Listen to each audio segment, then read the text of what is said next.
Добрый день или вечер. Сегодня я хочу представить ролик, такую видеонарезку, посвященную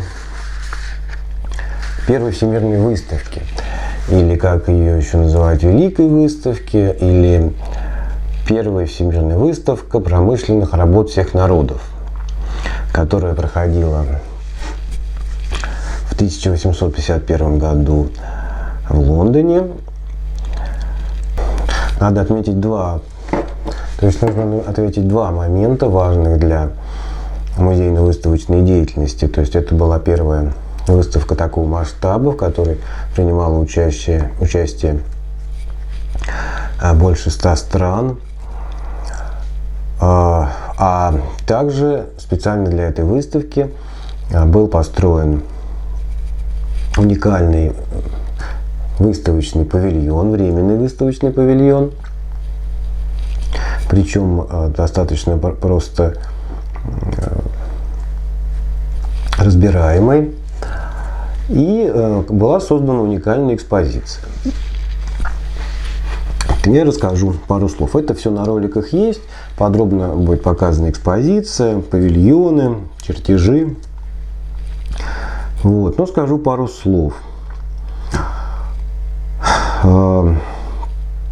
Как известно, в 19 веке уже активно шла промышленная революция, уже давно шла, и вот, поскольку она уже пошла не только в совсем развитых странах, там, как бы Британия была лидером, вот, но и по всему миру, то уже всем странам было что показать. И поэтому была такая идея, которая принадлежала Британскому королевскому обществу искусств, сделать такой проект. Вот. Был в 1749 году представлен проект. Принц Альберт, собственно, муж королевы Виктории, возглавил комитет по организации проведению выставки. Вот такой был очень высокий уровень. Экспозицией занимались тоже очень интересные люди. То есть, собственно, экспозицией занимался архитектор Гофрид Земфер. А вот с проектом Хрустального дворца, Crystal Palace, собственно, в котором проходила эта выставка, интересная история. То есть его идею именно и основной проект сделал Джозеф Пакстон, который, собственно, не был прямо так известным архитектором, он занимался проектированием, строительством теплиц. Вот. И именно у него, поскольку он практически представлял, какого масштаба можно завести строение из металла и стекла, вот родилась эта идея, он создал этот проект в целом. Ну, конечно, потом включились еще архитекторы, которые занимались реализацией. И какие же были габариты? Это вот мы видим фотографию этого Хрустального дворца. Площадь его была 90 тысяч квадратных метров. Протяженность 564 метра на 124 метра в ширину. И высота 33 метра. И вот мы обратим внимание, 564 метра в длину на 124 метра. А у нас основное пространство нашего большого манежа это где-то примерно 120 на 50 метров. То есть, представляете, сколько это фактически 3,5 манежа было. Ну, во всяком случае, почти, да. Ну, в общем, 3,5 манежа по площади. Вот. И, соответственно, высота. Там было многоярусные конструкции. Тогда, что интересно, даже внутри оставили деревья, которые росли до постройки. То есть они были просто включены в это застроенное пространство. Ну, еще пару слов о Хрустальном павильоне. В общем, это было уникальное произведение. Ну, выставка сама проходила, павильон был построен в Гайд-парке. Понятно, что она проходила с 1 мая по 15 октября 1851 года. Вот, и настал финал. Вот, павильон был разобран, перенесен и снова собран в пригороде Лондона. Там использовался для разных целей, в Сайдном. Вот. Но, к сожалению, в 1936 году павильон сгорел. Вот. Но до этого тоже использовался в основном для выставочных целей, и при выставках произведений искусства, и охотничьих трофеев, в общем, много всего. Для каких-то шоу. Россия также участвовала в этой выставке очень успешно. И у меня есть книга, отсканированный каталог, в формате PDF, каталог российских экспонатов, представленных на выставке, там где-то 90 страниц. В общем, если кому-то интересно, пишите на почту, я вам пришлю. Там различные описываются по губерниям, кто представлял какие-то изделия там, и из металла, и какие-то и сырье, и промышленные новинки. Вот. Так, и вот выставка, да, она была, с точки зрения выставочной деятельности, вот это был первый проект, и с тех пор выставки, может быть, с перерывами на войны, проходили постоянно. Сейчас это мы знаем как Экспо, да, то есть вот в этом году будем надеяться, что состоится все-таки Экспо 2020 в Дубае. Вот тоже огромный проект, он будет проходить где-то тоже где-то осенью и тоже несколько месяцев.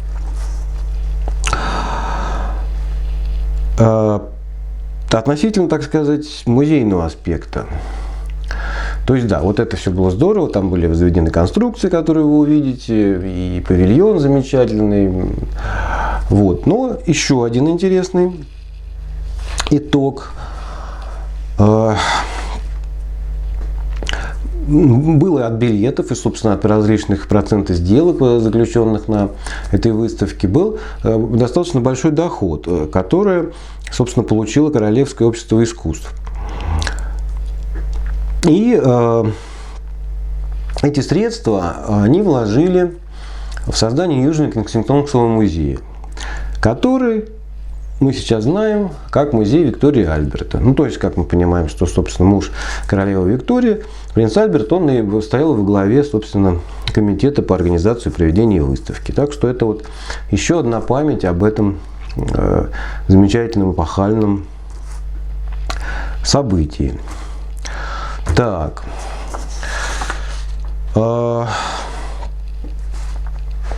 Да, вот будут представлены различные ролики с обзором выставки, и с комментариями. Также будут фото гравюр, много фото Кристал Пэлас, этого нашего выставочного павильона, Хрустального дворца. Также будет такой сюжет, как этот дворец создавали, соответственно, в 3D, так для развлечения архитекторы в виде, так сказать, развития мелкой моторики. Вот. В общем, все это можно будет посмотреть.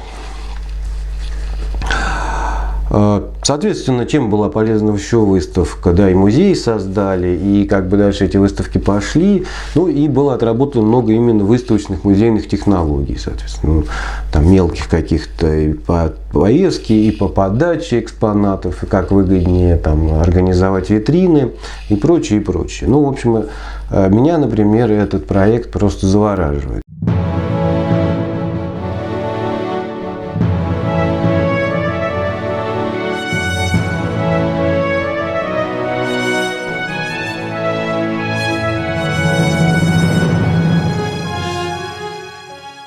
Exhibitions of industrial produce are not new. They go back to the late 1790s in France, 1798, and then fairly regularly in France through the 1820s, 30s and 40s. But they were always national, one country only. There was one in Bingley Hall in 1849. But that year, John Scott Russell advised Prince Albert that there should be a major exhibition in 1851. And Albert insisted that it must be international. So this is our first international trade show. Location had royal approval, so in fact they used a royal park, Hyde Park. They set up a royal commission with Albert as chair. And as with many of these things, there were no government funds assigned at all to the idea. They had to chase donations, they had to have fundraising events, they had to have dinners. Note that it was in Hyde Park and not Crystal Palace. Part of London nowadays is called Crystal Palace, and everyone assumes that that's where the exhibition was built. But the original exhibition was built in Hyde Park. The commissioners set up a competition advertised on the 12th of June 1850, and there were 245 entries, designs for a temporary exhibition.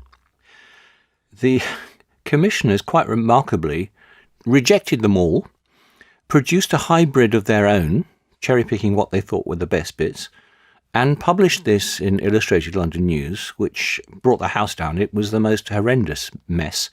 It was largely brick, so hardly a temporary building. It had a dome designed by Brunel, which was larger than St. Peter's in Rome. Various people saw this. Paxton is our man who saved the day. Now, Joseph Paxton was, in fact, the head gardener to the Duke of Devonshire at Chatsworth. And for him, he had already built several glass houses. The earliest one was in 1833. He built another one for him in 34, a much bigger one called the Great Stove, which is started in 36, and finally one in 1848. And he uses the systems of the architecture, wooden sash bars, ridge and furrow glazing, that is angled glass that in the morning the sun can go through, the afternoon go through, but otherwise it's quite sharp and bounces the light off, and cast iron columns which act as hollow drain pipes. Therefore, Paxton thought he had a kit of parts that was better than anything that he'd seen, and he put in a bid at the last minute.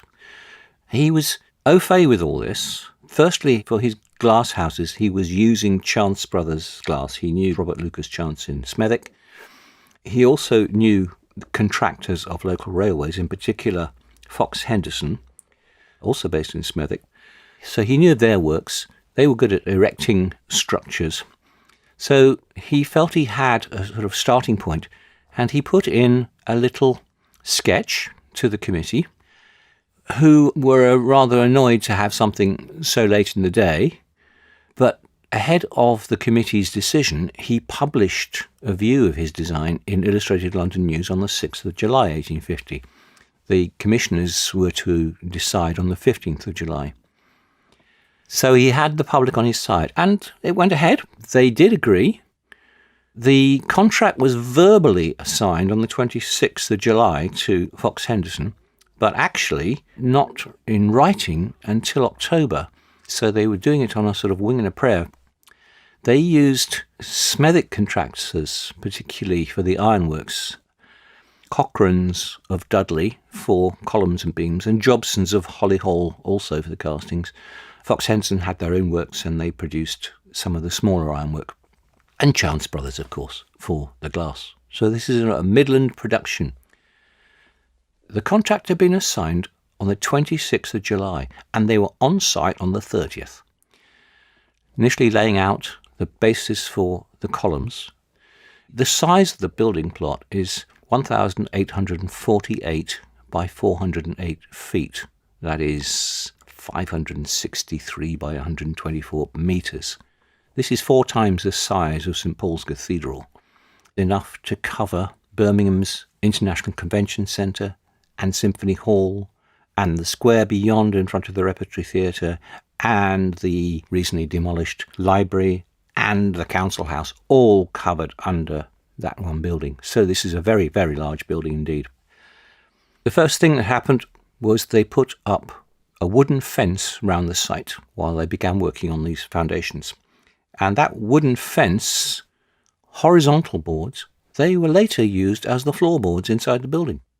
There were quite a lot of trees close by and even within the plot they'd chosen, some of which were cut down and some ended up inside the building.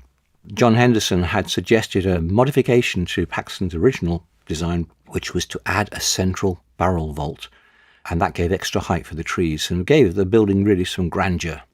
So the ironwork's being cast in Smethwick. The glass is also being made in Smethwick. It comes down by train to Euston and then across London by Pickford's wagons, horse-drawn wagons. Now think of this, 3,230 columns, 2,300 girders. The first one went up on the 26th of September. They've only been on site a few weeks.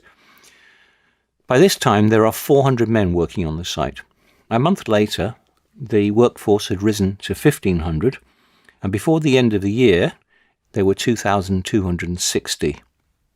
Everything was tested before it was assembled. They had testing rigs for the columns and for the beams, and advanced tests were done about the weights that the beams would stand, the weights that the floors would stand, and so on.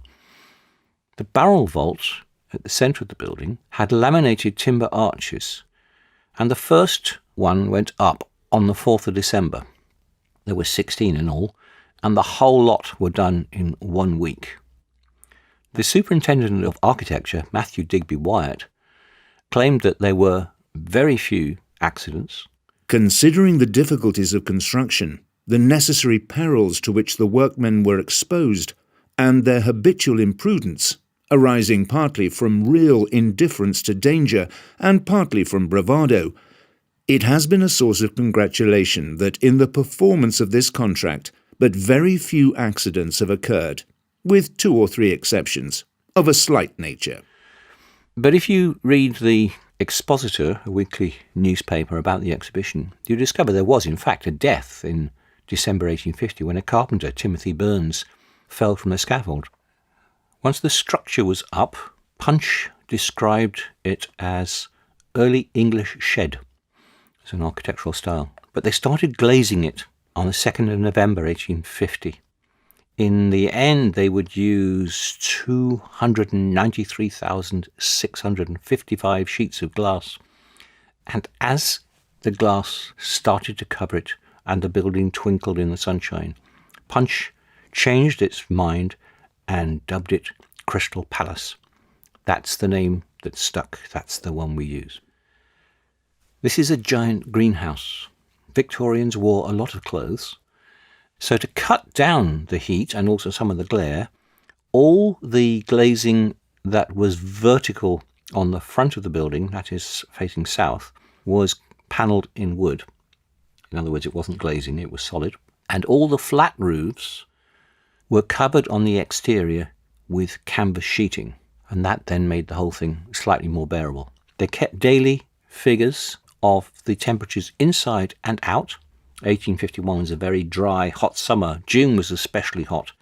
By the 2nd of July, for instance, in 1851, already there had been 12 days over 24 degrees. While this work was going on, if you paid 5 shillings, that's quite a lot of money, you could go round the building works. Typically, there'd be 1,000 a day doing this. The highest was 3,000 in one day in early February 1851. So the building is getting glazed. We then have a sort of wind and weather tight place. Remember though, there were trees inside under the barrel vault, and in those trees were birds nesting. And they realised that they still had them in the building when it was nearly completely glazed, and they needed to get rid of them. So the workmen were given bird scaring rattles. We would recognise them today as football rattles. And they started at one end of the building, making lots of noise, walking down the central aisle and scaring the birds ahead of them. The birds flew right down to the far end of the building, then up over their heads and back again. So that didn't work. This went on for a while, and Queen Victoria got to hear about the problem. And she said, "I know a man who will have an answer." And she had a word with the Duke of Wellington. And he's reputed to have said, "Try sparrowhawks, ma'am." And the sparrowhawks were brought in and they duly dispatched the sparrows, and that was all solved. I wonder how you get rid of the sparrowhawks. Do you send in something bigger? Try eagles, ma'am. Anyway, it's quite possibly not a true story, but it has stuck. It keeps being repeated time and time again. So we have a wind and weather-tight building in the main area, largely without birds. Then everything has to be painted. Painting took a long time. In fact, painting was still going on in mid-April. And largely the painting was done from ladders. It wasn't done from scaffold. The colour scheme was chosen by Owen Jones, the superintendent of works. And he used blue, red and yellow in the proportions, he claimed, as they appear in nature. And he claimed that that was 8 of blue, 5 of red and 3 of yellow. I have no idea where he got this idea from. And curiously, every colour was separated from the next by a band of white. So it was a very, very complicated painting job, and it took a lot of time. We have a long exhibition building with a central transept. So it's basically cross-shaped, but it's very long on the axis. And half the building is going to be dedicated to Britain and its dominions, and the other half of the building to the rest of the world. In 1851, that's a fair distribution of the industrialised opportunity for exhibits. So exhibits were shipped from all over the world, starting in November 1850, and the deadline for the last deliveries was the middle of April. Queen Victoria noted in her diary that when she visited the construction site, there was still nothing from Russia. The noise was tremendous, as there was so much going on, of all kinds and sorts, and at least 12 to 20,000 engaged in work of every kind. Russia is far behindhand, as the ships were frozen in and could not bring the thing sooner. The deadline for all this is the 1st of May, the opening ceremony. Visitors were now coming into London, and coming from all over the world. There's lots of stuff in the paper about the worries they might have from foreigners, and Cruikshank does some rather rude satirical cartoons about them. There's a lovely one about a group of foreigners having hired the last tent on the roof of a house, and the visitors from England are being offered a hammock in the cellar because that's all that's left. In fact, people did travel from all over the world, but especially from all over the country. There were, in the end, over 6 million visitors. Now, that's at a time when the population of the whole country is 18 million. That's incredible. And they do that because if they're working, very often the companies would have set up saving clubs, and they're putting a penny or 6pence aside a week for many, many months, and then buying a rail excursion and accommodation. Rail excursion organised by a man called Thomas Cook, who later on became quite well known for this business, but that's where he started. There was an example visiting in June of 3 whole parishes from Kent and Surrey, 800 people this was, all who had got up at 5 in the morning, walked to the nearest railway station, had a train into London, walked from Victoria up to Hyde Park and seen the exhibition. And that happened to be a day when Queen Victoria was there, and so she mentioned in her diary. On the morning of the 12th, we saw 3 whole parishes, Crowhurst, Lichfield and Langford from Kent and Surrey, 800 in number, go by, walking in procession 2 and 2, the men in smock frocks, with their wives looking so nice. 6 million people is a vast amount. There were 141 viewing days. The exhibition opened to the public from the 2nd of May to the 11th of October. It was a Monday to Saturday affair. It was closed on a Sunday. This is Victorian England. Nothing happens on a Sunday. Differential pricing made it very expensive in the first few days. So, for instance, the first 2 days it was £1 a head. Now, the inflation factor for 1851 is 112 times, so it's an expensive item. And in those 2 days, you got 16,000 people. Those are the first paying days. prior to that had been the grand opening ceremony when there were 25,000 people in there, but those were season ticket holders and dignitaries. The season ticket was 3 guineas. A guinea is 21 shillings. £1, 1 shilling. 3 guineas at today's prices is about £350. Interestingly, for men it was 3 guineas, but for women it was only 2 guineas. And they were used an average of 30 times each. So very expensive right at the beginning, quite elitist. And then after 3 weeks, the prices come down. From Monday to Thursday, from the 26th of May onwards, it was a shilling. That's £5.60 at today's prices. And there were 82 shilling days. As time went on and the exhibition got more and more popular, more and more people tried to come on the shilling days. A total of 4,439,419 visitors came on shilling days. If we went round the exhibition on that day, we would only see people. And it got worse because the last Thursday, the last shilling day, the 9th of October, there were 109,915 visitors in the building. If you had a choice, you should go round on a 5 shilling day when there'd only be 15,000, 16,000, and you'd get to see quite a lot. When Queen Victoria went round, did the first ever royal walkabout on the opening day on the 1st of May, she said she couldn't see anything other than what was above their heads. An average of 55,000 people in on one day, and many people spending 5 or 6 hours there. By the way, the exhibition was opened from 9 in the morning till 6 in the evening. Only daylight hours, there was no artificial lighting in there. Some of them will have needed to go to what was euphemistically called comfort stations or waiting rooms.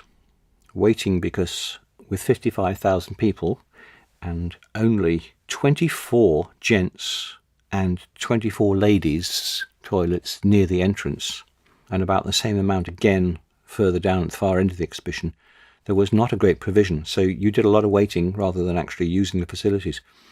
The facilities were put in by George Jennings. He said he would install them and have them staffed and cleaned and sorted, but he wanted to put a slot machine on the door, and you had to put a penny in the slot to open the toilet.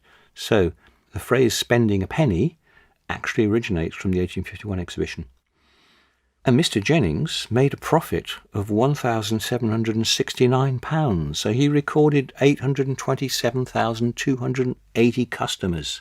That's about 1 in 7 of the visitors. I'm not sure what the rest did. Probably don't want to know.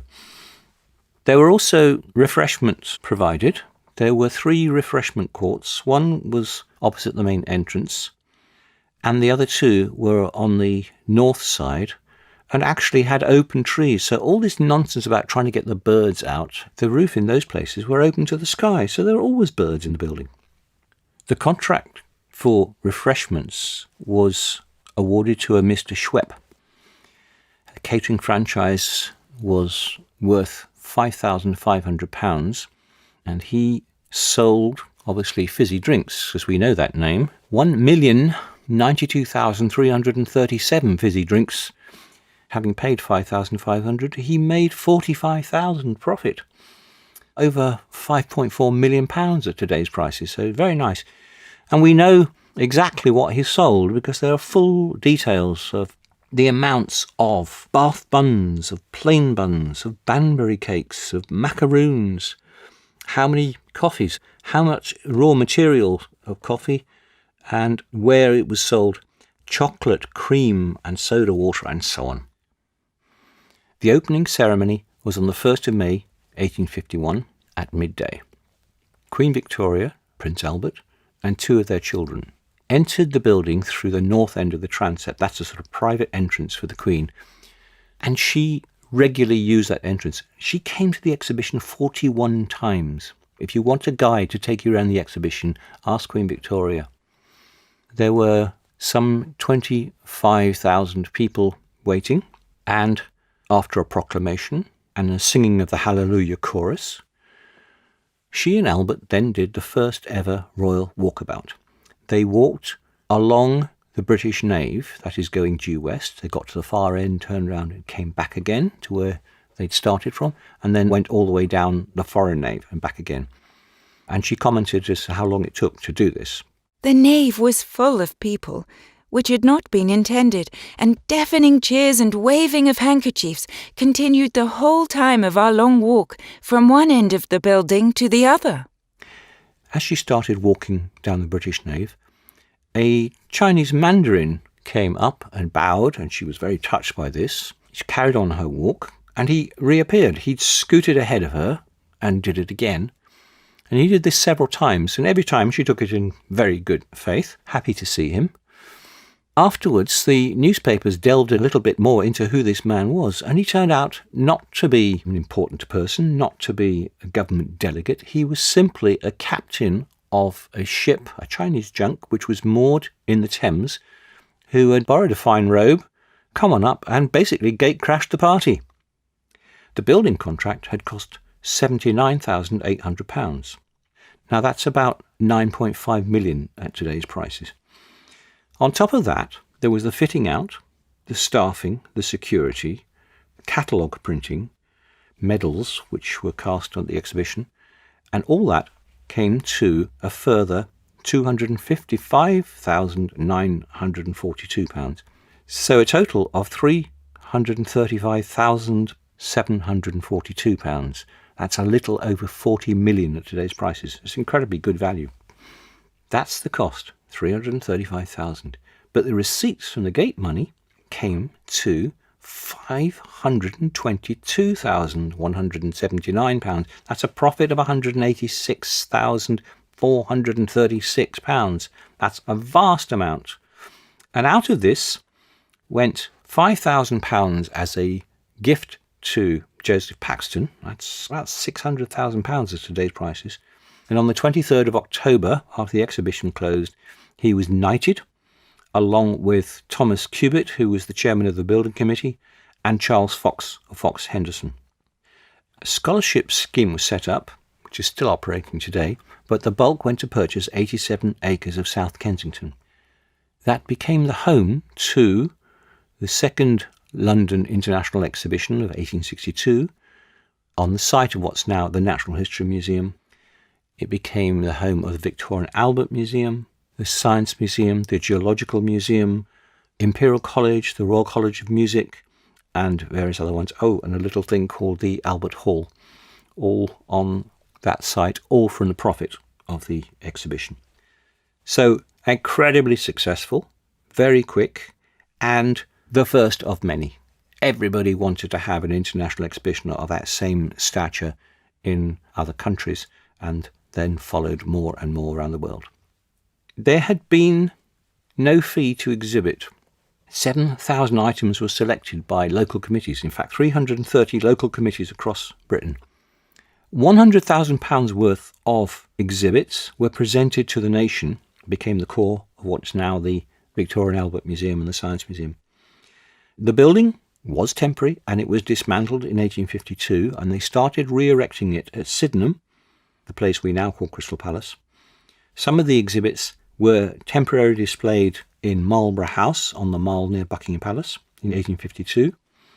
A permanent exhibition opened in South Kensington in 1853. The Albert Hall followed, and new art schools also were developed over the country, funded by the profits from the exhibition. So we have lots of legacies. One of the most interesting ones perhaps is excursion travel, and also the idea of differential prices, that you can pay higher prices for a sort of more exclusive visit. 6 million visitors in 5.5 months. That's incredibly successful. And at only £40 million, a fraction of the cost of something like Wembley Stadium today.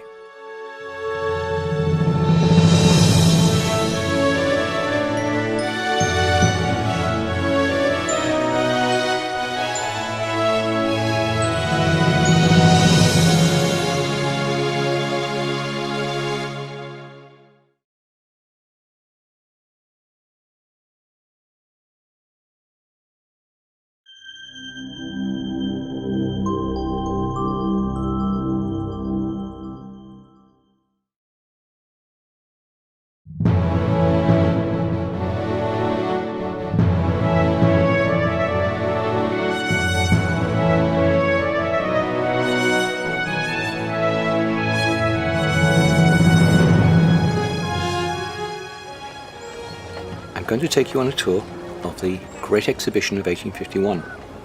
Most of us would go in through the front entrance. That's the entrance on Kensington Gore. There was also an end entrance at the east end. The first few days were expensive, and gradually the prices were dropped.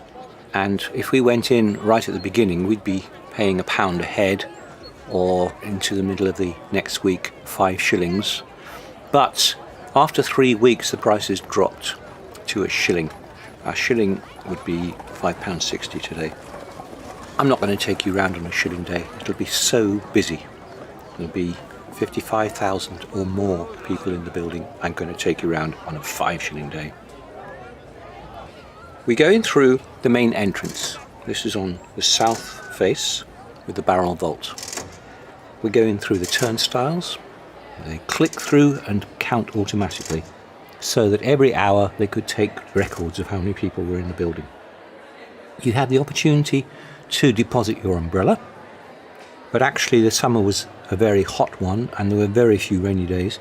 You could also buy a twopenny pamphlet which gave you a basic layout of the building. There was a shilling guide and there was the 3 guinea guide. Now the 3 guinea guide, this is 3-volume job. 3 guineas, that's £350 at today's prices, and you wouldn't really want to lug around 3 big volumes. But nevertheless, they were available. Most people, of course, didn't do that. They just followed their noses. If we followed our noses as we come in through the door, the first thing we come across to our left is Trinidad and Tobago, full of fabulous smells because it's a display of colonial produce. If, however, we look to the right, we get to the Tunis Gallery, the courts.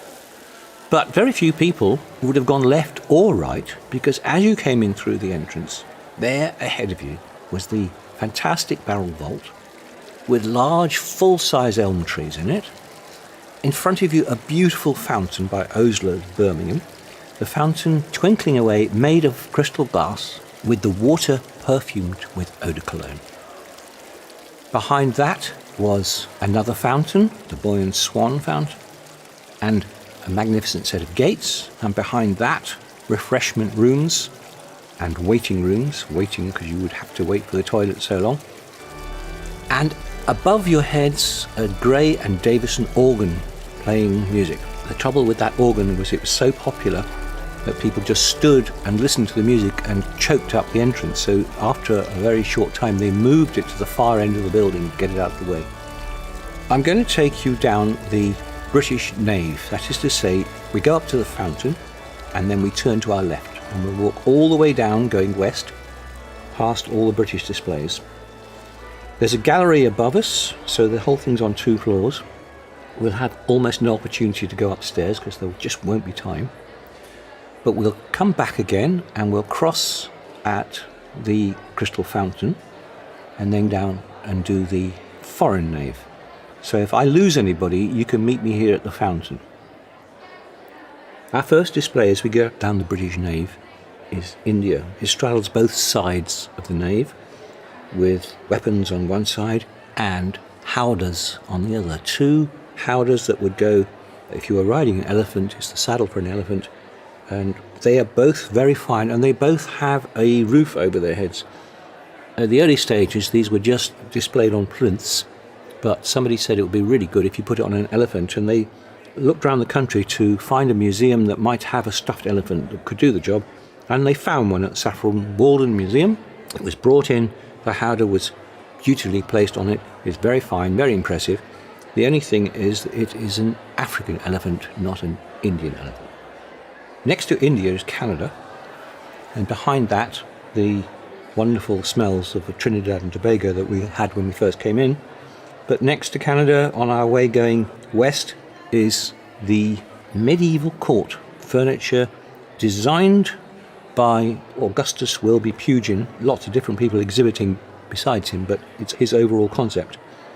Very fine, stunning stuff. In fact, when the exhibition closed, the nation acquired many items from the displays, and virtually everything in this court were saved and are in the Victoria and Albert Museum collections now. Beyond the medieval court, we have Along the main nave on the south side, British furniture, including a japanned piano made by Jennings and Betteridge, and a large chair that looks a bit like a shell, which catalogue assures me is made of papier-mâché. I believe it survives. I saw it once in the offices of the Wolverhampton Council. We could keep going down the main nave, but every now and again there are routes that allow us to go through further into the depths. Bear in mind this building was 400 feet wide and over 1,800 feet long.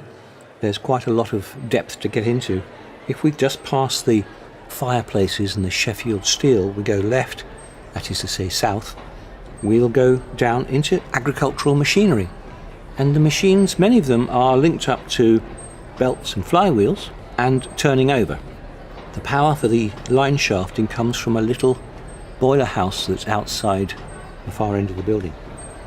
We carry on going a bit further south still, we get to a very long gallery of minerals, and one of the 17 exits can be seen. There are really 2 entrances, but there are 17 exits, so you could get people out of the building quite quickly.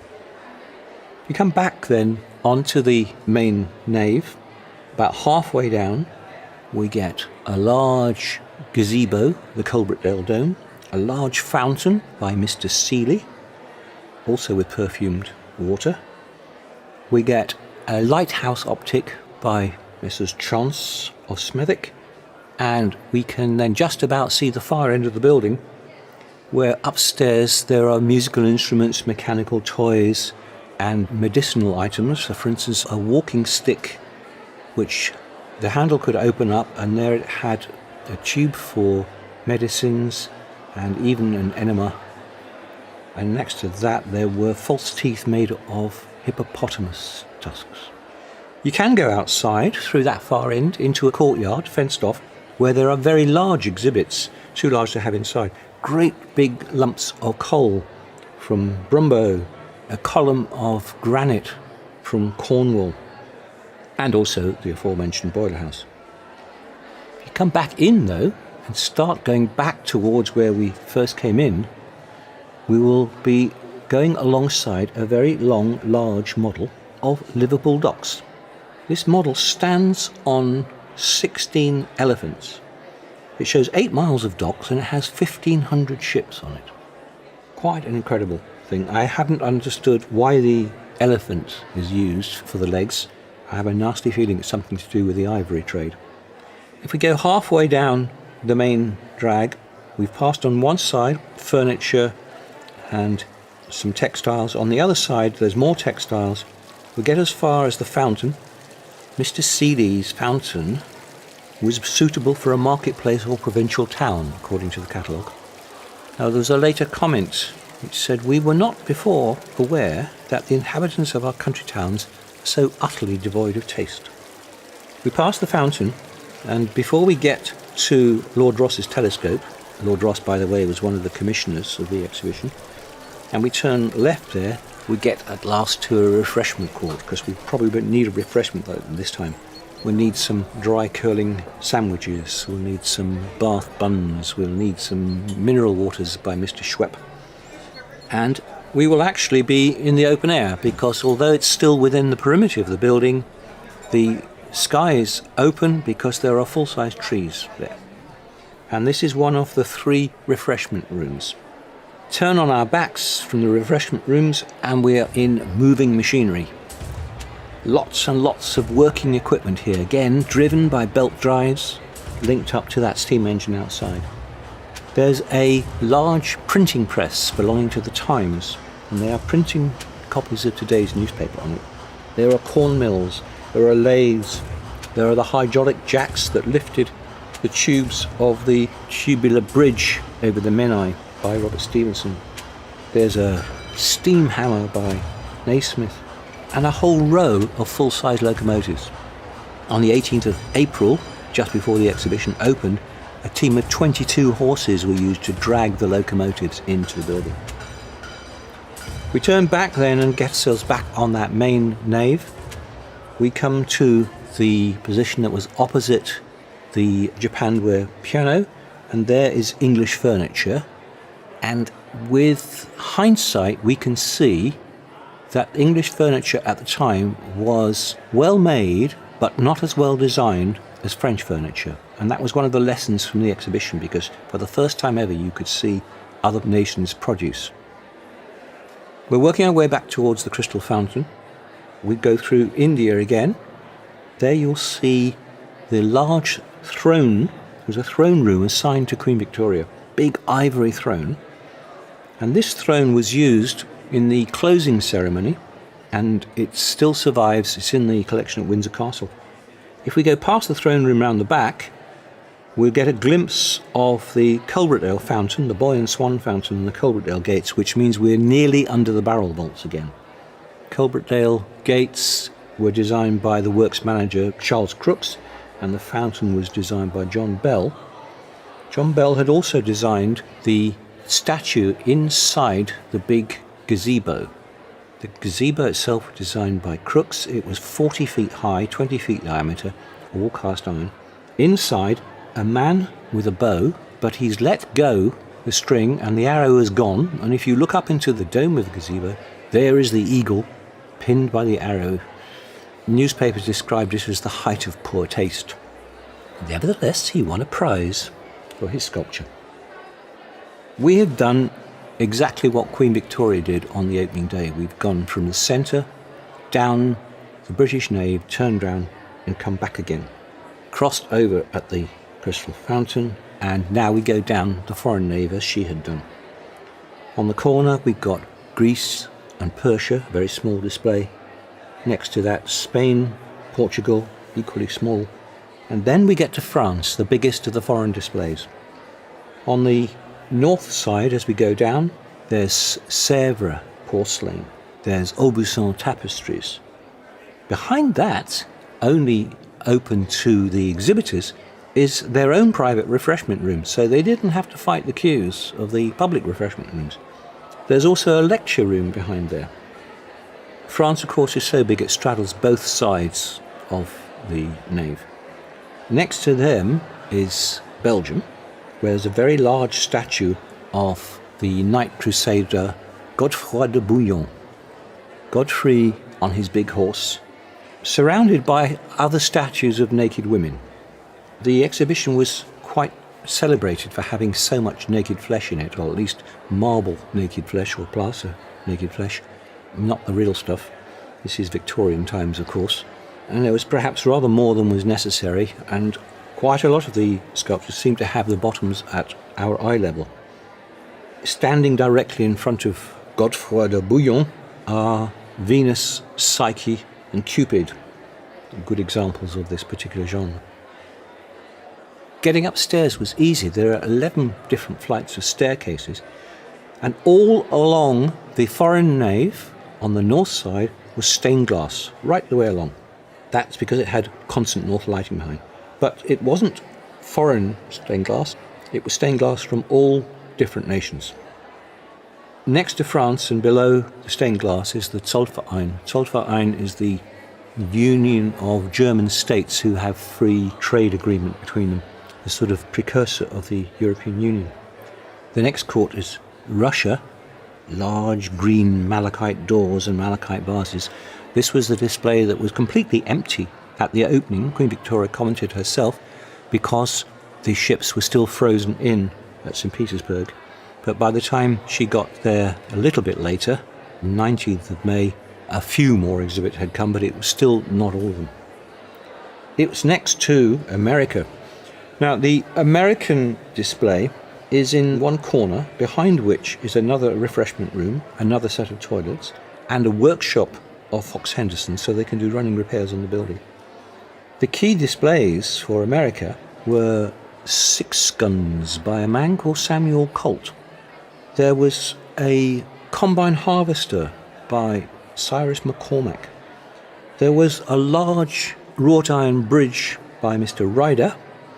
And there was a very large, well, the catalogue called it a trophy. It's a bit like a sculpture, about 15 feet high, made of India rubber. And the exhibitor was a Mr. Goodyear. But the most popular of all the American exhibits was Hiram Power's The Greek Slave, another Victorian nude. She had the advantage of having a curtain round two sides, but I think maybe the twitching of the curtain was perhaps the most exciting part. If we work our way back towards the Crystal Fountain, this time going along the south side of the displays, we'll pass Norway and Sweden, Denmark, and upstairs embroidery in linen from the Solverein. We'll see just ahead of us a very large sculpture, the Amazon, a naked lady on horseback and the horse is being attacked by a lion. Charles Dickens said, I find I am used up by the exhibition. I don't say there is nothing in it, there's too much. I have only been twice. So many things bewilder one. I have a natural horror of sights, and the fusion of so many sights in one has not decreased it. I am not sure that I have seen anything but the fountain and the Amazon. Behind the Amazon is a display of stained glass from Milan. It's too big to have gone upstairs with all the other stained glass. And behind the stained glass, we get to France again, straddling both sides, big displays. The furniture on this side includes a sideboard by Monsieur Faudinois of Paris. This is a sideboard in mahogany. The shelf, the bench, is supported by 6 life-size dogs. They are bloodhounds. Above them, there are 4 female figures, not quite as naked as some of the statues in the exhibition, but not far off. And they, according to the catalogues, are depictions of the goddesses of wine, coffee, tea, and dessert. It was, however, the inspiration for the Coalbrookdale Company to produce a cast iron table in 1855 for the Paris exhibition, which also used life-size dogs, but that time life-size deerhounds. And that too was one of the ugliest things I've ever seen. That survives in Coalbrookdale in the Museum of Iron. Back near the entrance, displays of Tunis and Switzerland. We can see glimpses of the light of the barrel vault above the fountain. On the 7th of May, Queen Victoria said, We went to the courts allotted to Tunis and China, which are very interesting. And Tunis particularly beautiful, being arranged as a native bazaar, full of magnificent embroideries, stuffs, metalwork, etc. But next to it is China. China didn't actually send any exhibits at all. All the items you saw were borrowed from private individuals or from museums around the country. So China, Switzerland, Tunis, we're right back where we came in. The fountain's ahead of us. I hope I haven't lost anybody. That same area by the fountain was used on the closing ceremony of the exhibition. But during the opening, 141 days, we had over 6 million visitors there. Then it closed, and the exhibitors and their families were given 2 days to come round themselves. They could actually have a free visit. And then the next day was the prize-giving ceremony. There were no monetary prizes, there were only medals, different levels of medals, and quite a lot of medals went out. There were lots of souvenirs, plates, cups, mugs, clay tobacco pipes, carrying an image of the exhibition. If you got one of those, it would have been sold by vendors in the park outside, or in other parts of London. It wasn't bought from within the exhibition. You weren't allowed to sell anything in the exhibition apart from the refreshments and the guides at the stalls when you first came in. The displayers could take orders for things, and of course if you asked them what it cost, they would tell you, but there were no displayed prices. Queen Victoria was very desirous of some of the things. She said there was lots of things she'd like to buy, and in fact she did. She bought a statue of Andromeda by John Bell. That's the same man that did the Boy and Swan Fountain and the hideous Eagle Slayer statue. And it stands now outside Osborne House in the Isle of Wight. Many of these survive. Osler's Fountain, that wonderful eau de cologne fountain that we saw right at the beginning as we first came in, was dismantled and moved along with the rest of the building to Sydenham. The temporary building lasted throughout the summer of 1851. It was taken down in 52, moved to Sydenham and rebuilt and enlarged, so it was about a third larger. Fox Henderson got the contract. The same people that built the 1851 exhibition built the 1854 exhibition. That's when it opened. And the Crystal Fountain was the key central exhibit in that new display. And it survived until a terrible fire when the whole of the Crystal Palace burnt down, and the heat was so great that the glass of the fountain melted, and there was a great big puddle of molten glass at the bottom that then solidified. All that's left for us to do is to reclaim our umbrella, hope it's the right one, pass out through the turnstiles from this really hot building. This is a greenhouse we've just gone round. There may have been 15 or more thousand people inside that greenhouse in Victorian clothing, lots and lots of layers, stifling temperatures. It's actually very good to get out in the open air, but the experience was so exciting for so many people, they came back again and again.